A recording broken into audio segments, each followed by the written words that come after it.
Hi నమస్తే welcome back to it's Harika.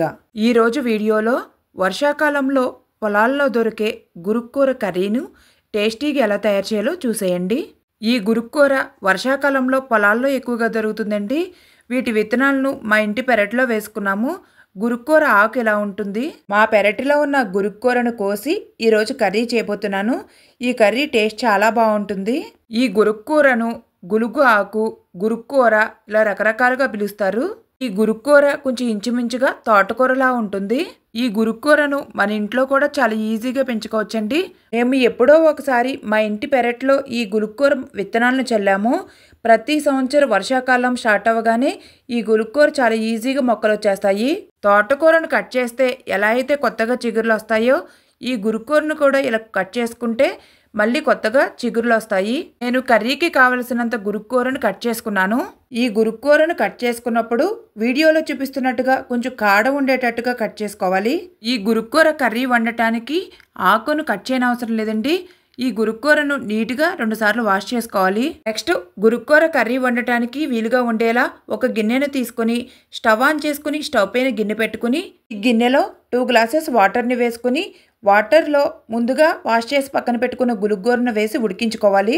వర్షాకాలం వచ్చింది అంటే పల్లెటూరులో తప్పకుండా ప్రతి ఒక్కరూ ఈ గురుక్కూరను వండుకుంటారు. మనకు ఒక్కొక్క సీజన్లో ఒక్కొక్క రకమైన ఫ్రూట్స్ ఎలా వస్తాయో అలాగే ఈ సీజన్లో ఈ ఆకుకూర దొరుకుతుంది. గురుక్కూరను ఇలా గిన్నెలో వేసిన తర్వాత గిన్నెపై మూత పెట్టి ఆకును ఉడికించుకోండి. నెక్స్ట్ ఈ గురుక్కూర కర్రీలోకి చింతపండు నానబెట్టుకోవాలి. ఒక బౌల్ని తీసుకుని చిన్న నిమ్మకాయ అంత చింతపండుని తీసుకుని వాటర్ను వేసి చింతపండు నానబెట్టుకోవాలి. అలాగే మధ్య మధ్యలో గిన్నెపై ఉన్న మూతను తీస్తూ ఉడుకుతున్న గురుక్కూరను గెరిటితో కలుపుకుంటూ ఉండండి. ఈ గురుక్కూర ఆకు చాలా త్వరగా ఉడికిపోతుందండి. ఇంకొక 2 to 3 మినిట్స్ వరకు ఉడికితే సరిపోతుంది. కొంతమంది ఈ గురుక్కూర ఆకు ఉడికిన తర్వాత మిగిలిన ఎక్స్ట్రా వాటర్ను తీసేస్తారండి. నేనైతే వాటర్ను తీయటం లేదు.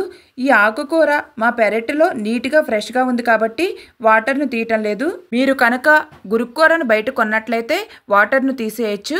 గురుక్కూర ఆకు ఇలా ఉడికిన తర్వాత 10 పచ్చిమిర్చిని పొడవుగా కట్ చేసి వేసుకుంటున్నాను. అలాగే ఒక ఆనియన్ను ఇలా సన్నగా ముక్కలుగా కట్ చేసుకుని వేసుకున్నాను. నెక్స్ట్ 1/2 స్పూన్ పసుపు, 1/2 స్పూన్ కారాన్ని వేసుకుంటున్నాను. ఈ గురుక్కూర కర్రీలో కారాన్ని ఎక్కువగా వేయకూడదండి. 1/2 స్పూన్ వేస్తే సరిపోతుంది. ఈ ఆకుకూరలో వేసిన ఇంగ్రీడియంట్స్ అన్నీ ఒకసారి గెరిటితో కలుపుకొని నెక్స్ట్ ముందుగా నానబెట్టుకున్న చింతపండును ఇలా రసం తీసుకోవాలి. ఈ చింతపండు రసాన్ని ఉడుకుతున్న ఆకుకూరలో పోసుకుంటున్నాను. అలాగే మీ టేస్ట్కు తగ్గట్టుగా ఉప్పును వేసుకోండి. నేను 1 స్పూన్ కల్లుప్పును వేసుకుంటున్నాను. చింతపండు రసం, ఉప్పు ఆకుకూరలో కలిసేలా ఒకసారి గెరిటితో కలుపుకుని గిన్నెపై మూత పెట్టి 5 మినిట్స్ ఉడికించుకోవాలి. ఈ గురుక్కూర కర్రీని స్పెషల్గా వెన్నపూసతో తాలింపు పెడతారండి. టేస్ట్ చాలా బాగుంటుంది. 5 మినిట్స్ తర్వాత గిన్నెపై ఉన్న మూతను తీసి గెరిటితో ఒకసారి ఈ ఆకుకూరను కలుపుకోవాలి. ఈ ఆకుకూరలో ఉన్న వాటర్ అంతా ఆల్మోస్ట్ డ్రై అయిపోయినట్టేనండి.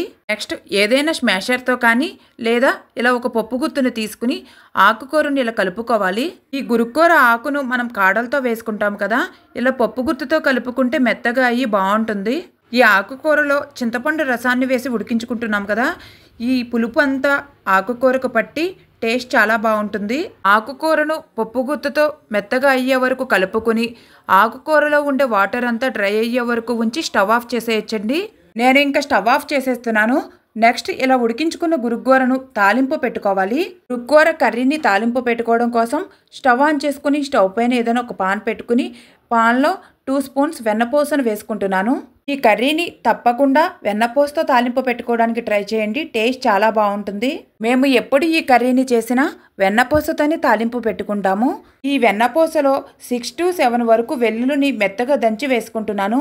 ఫస్ట్ వెన్నపూసలో ఈ వెల్లుల్లిని గెరిటితో కలుపుకుంటూ కొంచెం కలర్ వచ్చే వరకు ఫ్రై చేసుకోండి. వెల్లుల్లి ఇలా కొంచెం కలర్ వచ్చిన తర్వాత నెక్స్ట్ 1/2 స్పూన్ ఆవాలు, 1 స్పూన్ పచ్చిశనగపప్పు, 1 స్పూన్ మినపప్పు, 1/2 స్పూన్ జీలకర్రను వేసి వీటిని కొంచెం కలర్ వచ్చే వరకు గెరిటితో కలుపుకుంటూ తాలింపును ఫ్రై చేసుకోండి.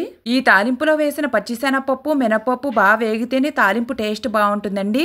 తాలింపు ఇలా మంచి కలర్ వచ్చిన తర్వాత 2 రెమ్మల కరివేపాకును కూడా వేసి గెరిటితో కలుపుకుంటూ తాలింపును వేయించుకోండి. నెక్స్ట్ 3 to 4 ఎండుమిర్చిని ఇలా చిన్న ముక్కలుగా కట్ చేసుకుని తాలింపులో వేసుకుని ఫ్రై చేసుకోండి. ఎండుమిర్చి కూడా ఇలా బాగా కలర్ వచ్చిన తర్వాత ముందుగా ఉడికించి పక్కన పెట్టుకున్న గురుక్కూర ఆకును తాలింపులో వేసి కలుపుకోవాలి. వెన్నపూసతో పెట్టుకున్న ఈ తాలింపును ఆకుకూరలో కలిసేలా గెరిటితో బాగా కలుపుకోవాలండి. ఈ గురుక్కూర కర్రీని చేయటం చాలా ఈజీ అండి. అలాగే టేస్ట్ కూడా చాలా బాగుంటుంది. తప్పకుండా ఒకసారి ట్రై చేయండి. ఈ గురుక్కూర కర్రీను వెన్నపూసతో తాలింపు పెడతాం కదా, టేస్ట్ చాలా బాగుంటుంది. కమ్మనైన గురుక్కూర కర్రీ రెడీ. వర్షాకాలంలో ఎక్కువగా దొరికే గురుక్కూరను నేను చూపించిన ప్రాసెస్లో కర్రీగా ట్రై చేసి తప్పకుండా టేస్ట్ చూడండి. టేస్ట్ చాలా బాగుంటుంది. ఈ గురుక్కూర కర్రీను వేడివేడి అన్నంలో కలుపుకుని తింటే ఆ టేస్టే వేరు. ఆ వీడియో కనుక మీకు నచ్చినట్లయితే లైక్ చేయండి. అలాగే మీ ఫ్రెండ్స్కి రిలేటివ్స్కి నా వీడియోస్ను షేర్ చేయండి. మరిన్ని వీడియోస్ కోసం ఇట్స్ హారిక ఛానల్ను సబ్స్క్రైబ్ చేయండి. Thank you for watching. Please support me.